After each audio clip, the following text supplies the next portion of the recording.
Hi, I'm Wade Wingler with the Data Project at Easter Seals Crossroads in Indiana.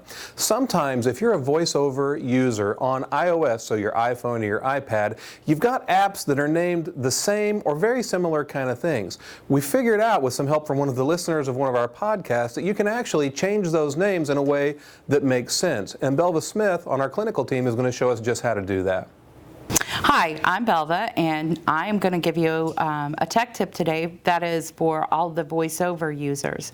So if you have an iDevice and you're using VoiceOver, you may have noticed that as you're flicking through all of your apps, sometimes VoiceOver doesn't always pronounce the name of an app correctly, and so you might end up opening an app that you really didn't want. So I found a cute little trick, actually, because we had a caller call in and ask us how to rename some of the apps on their phone at our ATFAQ podcast that we do every other week.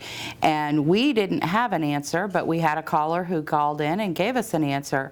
And so by using VoiceOver, I can actually have the name of an app announced any way I would like for it to be.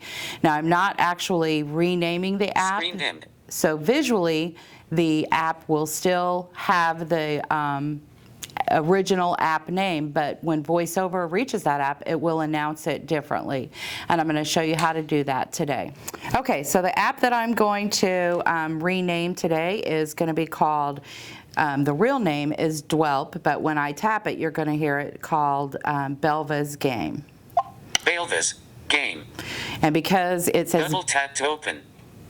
And because it says Belva's, I'm going to change it to My Game. So to do that, I'm going to use 2 fingers, double tap, and hold the screen. Text alert. And you heard the sound indicator, and then it said text alert. So what it did is it brought up a label element. So I'm going to make sure that I'm at the end of that text. Text field is edit. Text field is editing. Character mode. Belva's Game.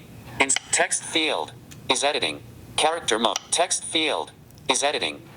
Insertion point at end. Okay, so I got my insertion point at the end, and I'm going to go ahead and delete that out of there. E M A space period S A V L E B. And now I'm going to enter the new name. And remember, I said I'm just going to call it My Game. M U. Oops. U M. We'll do that again. M Y V V space. Sorry, it's kind of hard to type this way. Space Okay. G A M E. And then I'm just going to tap save. Button. Save. Entertainment. Heading. And now Text I'm going to field. swipe through my items Double in my tap and hold to entertainment start folder. network Podcasts. YouTube. iTunes U. My Game. And there it is. So Double tap to open. I've renamed Dwelp to My Game. And that's our tech tip for today. Thank you. So there's a great way to keep track of all those names of all those apps when you're using VoiceOver. That's your tech tip for this week. I'm Wade Wingler with the Data Project at Easter Seals Crossroads in Indiana.